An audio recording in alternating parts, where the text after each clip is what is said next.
Makeup can be used to create a signature look, as so many rock stars and singer-songwriters often prove. But what do our favorite rockers look like when they bust out the makeup-removing wipes? Without further ado, here are just some of the artists who look a whole lot different without full makeup. Shirley Manson of the band Garbage had a huge impact on what we thought was beautiful back in the 1990s. Her signature fiery red hair, scarlet lipstick, and aggro-mod fashion sensibilities were new and novel back then, and her look gave women the permission to be a little rougher around the edges if they wanted to.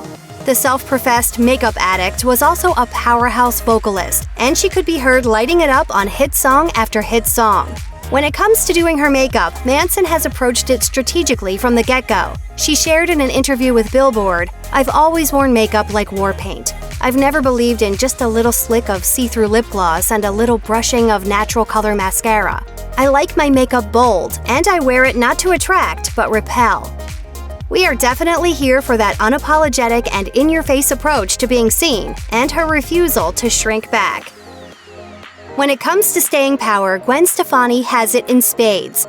The singer and fashionista became a household name in 1995 when she and her then band No Doubt released their breakthrough album Tragic Kingdom. After that, she launched a super successful solo career and a fashion line, and she later landed a gig on The Voice and a Las Vegas residency, according to BuzzFeed News. With her platinum blonde hair and her trademark bold red lip, Stefani has created a defining look for herself that has endured for over 2 decades. And it's makeup especially that helps Stefani maintain her self-assuredness. She revealed in an interview with Vogue magazine, "I've never not worn a ton of makeup. It's an extension of your personality and mood, and it's a confidence booster." I literally have obviously been obsessed with makeup since I was born. You know what I mean? Like, I don't even know why. Additionally, Stefani feels empowered during the actual application of the makeup. She continued, "I do my own makeup every time I go on stage. I think that the process, I wrote a song called War Paint about it, makes me feel like I'm ready." Sound familiar? It's hard to believe that the first season of American Idol was so long ago, or that there was ever a time when its first winner, Kelly Clarkson, wasn't dominating the airwaves. The stronger singer, who later became a coach on The Voice, is a force to be reckoned with, having snagged 3 Grammy Awards and 15 nominations on top of her many accolades and achievements. Although you usually see Clarkson with a proper face full of makeup, she's actually allergic to it. And honestly, she just doesn't have the love for it that many of her contemporaries do. I just don't like wearing it all the time. You start to feel like I'm in total, just costume all the time. Like I'm going to a war. I'm in my war paint. Where have we heard that one before? When you think of Pink, what do you think of first? Is it her uber-catchy music, her unmistakably raspy voice, her Cirque du Soleil-worthy performances, or her always wild and ever-evolving hair? With a career that spanned over 2 decades and counting, the pop princess shows no signs of slowing down anytime soon, so no matter what you associate her with, she'll be sure to represent. In addition to her lucrative and successful career, Pink is also one of the faces of CoverGirl, with her perfect skin and creative makeup skills. As for her best makeup tips, she explained in an interview with Fitness Magazine, "Well, a lot of people might know this, but an eyelash curler really gives your lashes amazing lift. Also, a dab of concealer under the eyes is the best quick fix for dark circles, especially for tired moms like me."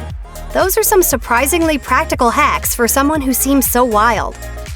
Boy George needs no introduction. The singer and queer icon has been slaying looks and shutting down haters since before Instagram was even a twinkle in its creator's eye.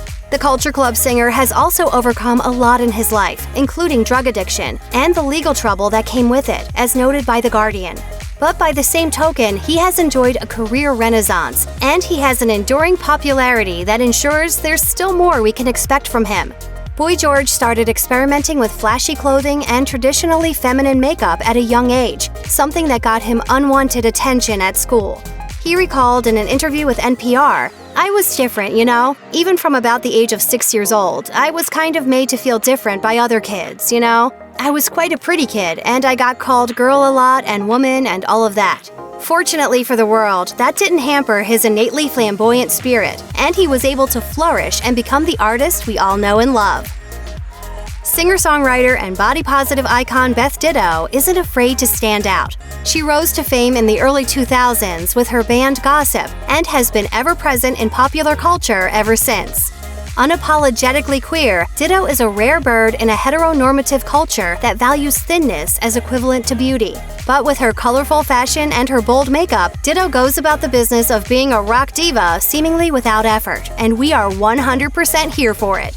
Just as Ditto's style game is totally on point, so is her makeup, something she likes to take care of herself. She shared in an interview with Refinery29, "Before a show, I spend about 2 hours by myself doing my hair and makeup. It's a really important meditative time for me, for creativity and reflection, almost like painting." Ditto also appreciates others who use makeup in non-traditional ways. She continued, "I love people who put on makeup not just to look pretty, but to look different or even kind of crazy."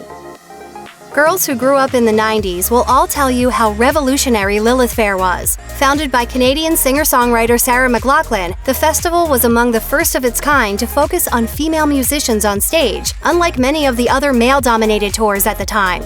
McLachlan had to push back against a bunch of promoters who told her no one would show up if only women were playing. She recalled in an interview with Lenny, "It made me realize, wow, the music industry still is really sexist. Because my label gave me complete freedom, didn't tell me what to wear or how to cut my hair, or can you open up those top 2 buttons on your shirt, please? I naively went along thinking there was no sexism in the music industry."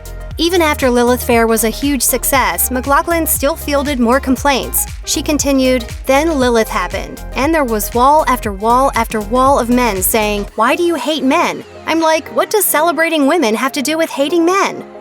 Amen, sister. Where were you when Tuesday Night Music Club was released in 1993? The debut album from singer-songwriter Sheryl Crow was inescapable at the time, with hits like All I Wanna Do being played every hour on radio stations across the country. After that, Crow was a 90s it girl, and she has been recording music and releasing albums ever since. Crow has evolved both musically and ideologically over the years, becoming quite outspoken about both her political views and her personal experiences. Additionally, she has a special place in her heart for female musicians who are able to make music without relying on sex appeal, like Lorde and Adele. She shared in an interview with Nylon, "There's as much power in that, if not more, than there is in projecting sexual images, which are fine and all, but not to be misconstrued as being about beauty or power.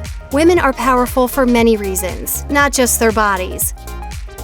The ethereal, genre-defying, and continually groundbreaking musician Bjork put Iceland on the musical map in America.